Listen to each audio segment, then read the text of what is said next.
Ya, bismillahirrahmanirrahim. Assalamualaikum warahmatullahi wabarakatuh. Rekan-rekan sekalian, saya kali ini mau berbagi ya.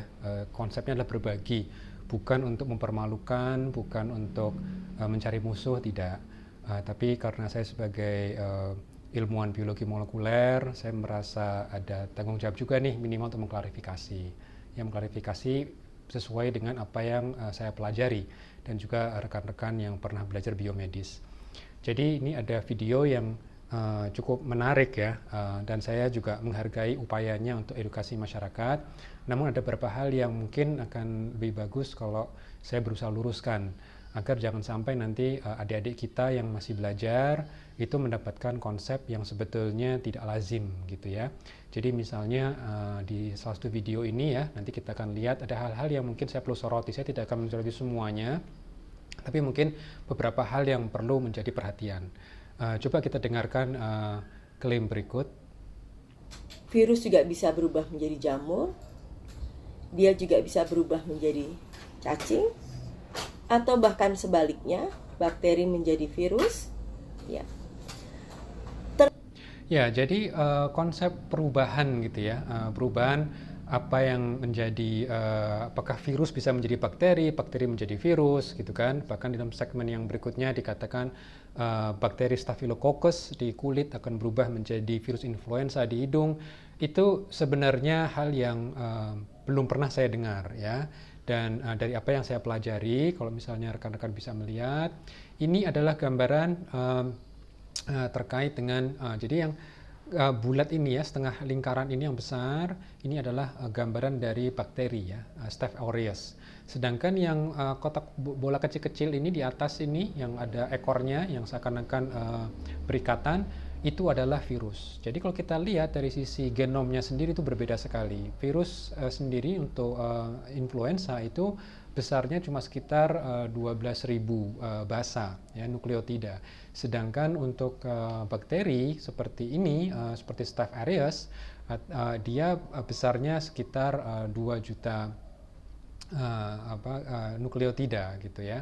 Jadi ini menunjukkan bakteri itu dari sisi size genomnya itu lebih besar, lebih panjang daripada virus. Manusia itu sekitar 3 miliar, jadi emang jauh lebih kompleks lagi. Nah, artinya apa? Artinya identitas mereka memang berbeda karena size-nya saja berbeda ya. Ini dari ukurannya, dan kita juga tahu virus sendiri juga bisa menginfeksi bakteri gitu ya, karena ini disebut dengan bacteriophage. Jadi tidak benar, minimal saya tidak tahu apakah ada yang berusaha menunjukkan transformasi bahwa mereka bisa berubah, karena dari sisi ukurannya saja sudah jauh berbeda gitu ya. Oke. Nah, yang berikutnya kita dengar ada satu hal yang menarik dikatakan sebagai berikut. memahami bahwa karakter mikroba sifatnya adalah pleomorphism. Ya, yang artinya dia bisa berubah bentuk. Kalau dulu dikenal bakteri itu sifatnya mono, tidak bisa berubah bentuk. Tapi tidak untuk saat ini. Ya, untuk saat ini di dunia. Ya, jadi apa yang disebut dengan pleomorphism itu suatu hal yang menarik juga. Para microbiologist itu juga pernah berdebat panjang mengenai itu. Robert Koch misalnya mengatakan bakteri itu ya monomorphism gitu kan, tidak berubah morfologinya, bentuknya tidak berubah. Tapi akan tetapi sekarang ada satu pemikiran yang menyatakan bisa jadi terjadi apa yang disebut dengan perubahan bentuk. Dan contoh yang bagus di sini adalah saya gambarkan adalah bakteri Helicobacter pylori. Helicobacter pylori itu tergantung dari lingkungannya, dia bisa berubah seperti ini ya, di posisi sebelah kiri atau di posisi sebelah kanan, tergantung dari lingkungannya ya. Nah, ini di sini kalau lingkungannya berubah dia bisa berubah. Nah, akan tapi perlu diingat di sini hanya berubah morfologinya saja, tetapi tidak merubah identitas bahwa dia adalah bakteri Helicobacter pylori. Jadi Helicobacter pylori ini ditemukan di lambung. Jadi untuk orang-orang yang memiliki mungkin asam lambung yang terlalu banyak, siapa tahu mungkin ada infeksi juga di sini. Jadi tidak hanya karena stres ya, tapi juga karena infeksi ini. Tapi di Indonesia ini jarang, biasanya ini di Jepang itu biasanya infeksi Helicobacter pylori ini ya.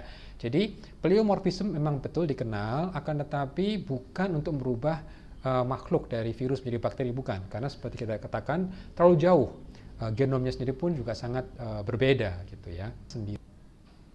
Lalu dirubah lagi menjadi asam amino tahap 3 dan menjadi asam amino tahap 4.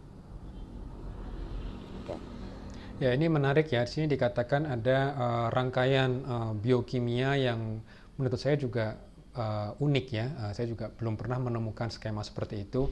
Seperti ada asam amino tahap 1, tahap 2, tahap 3, dan tahap 4.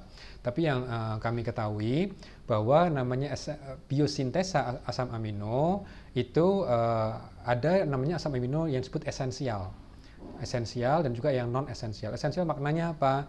Seperti kita mamalian itu tidak bisa mensintesa asam amino sendiri ya. Yaitu harus diambil dari sumber yang lain seperti tanaman, sayuran, dan juga mikroba gitu ya. Nah, ini disebut dengan esensial asam amino. Sedangkan yang disebut non esensial asam amino adalah asam amino yang kita bisa mensintesa sendiri gitu ya. Jadi di sini penting. Nah, tapi kalau misalnya ada pembuatan asam amino level 1, 2, 3, dan 4 yaitu unusual. Oke. Nah, saya juga ingin mengklarifikasi terkait dengan konsep nukleotida gitu ya. Nukleotida ini juga penting sekali karena di sini bisa jadi tidak tepat gitu ya. Coba kita dengarkan. Asam amino tahap 4 ini kode di sini, hasil di sini, protein di sini ya. Ini yang akan menjadi RNA, DNA, dinding sel, nukleus. Ini ada di nukleus, DNA di nukleus. Ya, jadi di sini dikatakan bahwa ada yang disebut beliau mengatakan ada namanya asam amino level 4 yang bisa membentuk RNA, DNA, dan yang lainnya ya. Nah, ini juga kurang tepat ya. Jadi makanya kita perlu mengetahui dulu perbedaan struktur ya. Jadi kalau kita bicara DNA atau RNA itu di sini mereka strukturnya adalah apa yang disebut dengan nukleotida ya. Nukleotida itu berbeda dengan asam amino. Jadi begini, untuk DNA dan RNA dia adalah polimer, jadi adalah suatu senyawa biologis yang terdiri dari subunit ya. Nah, subunit yang membentuk DNA dan RNA itu ada yang namanya adenin, guanin ya, sitosin gitu. Nah, sementara kalau RNA dia biasanya sama kecuali membutuhkan urasil. Nah, tapi poin saya di sini yang saya ingin katakan ini. Jadi untuk yang namanya DNA atau RNA, subunitnya nukleotida itu berbeda sekali dengan asam amino. Kenapa? Karena asam amino adalah unit pembentukan protein. Ya, kita ketahui kita punya 20 asam amino dan itu akan merangkai menjadi satu protein. Jadi asam amino tidak bisa membentuk DNA atau RNA. Struktur kimianya saja beda. Asam amino adalah subunit untuk membuat protein, enzim gitu. Sedangkan kalau kita mau membentuk RNA atau DNA, subunitnya bukan asam amino, tapi nukleotida. Ya, nukleotida itu terdiri dari 3 unit, yaitu ada fosfat, ada gula, dan juga ada basa. Nah, ini yang perlu adik-adik pahami. Jadi jangan dicampur-campur gitu ya. Jadi tidak tepat kalau kita memerlukan asam amino untuk membentuk nukleotida RNA atau DNA, itu tidak tepat ya, karena subunitnya berbeda. Jadi ini yang perlu kita klarifikasi. Nah, di sini juga ada hal yang menarik, yaitu terkait dengan produksi insulin oleh probiotik. Coba kita dengarkan. Ya gampang sebetulnya. Masukkan bakterinya, cari bakterinya. Bakteri siapa yang menghasilkan insulin? Ekosistem mana yang menghasilkan insulin? Berikan. Pada akhirnya nanti akan sistem ini akan berjalan, terciptalah yang... Ya, jadi Tadi dikatakan untuk memasukkan bakteri tertentu yang bisa memproduksi insulin, ya. Jadi itu tidak tepat. Karena ini adalah skema bagaimana insulin terbentuk, ya, tersintesa. Jadi insulin itu adalah terbentuk dari gen. Ada gen yang menyandi insulin. Nah, gen yang menyandi insulin ini akan tertranskripsi menjadi RNA, lalu setelah dia menjadi RNA, RNA akan pindah ke sitoplasma, lalu akan ditranslasi menjadi protein, gitu ya. Nah, dari protein ini baru nanti ada asam amino.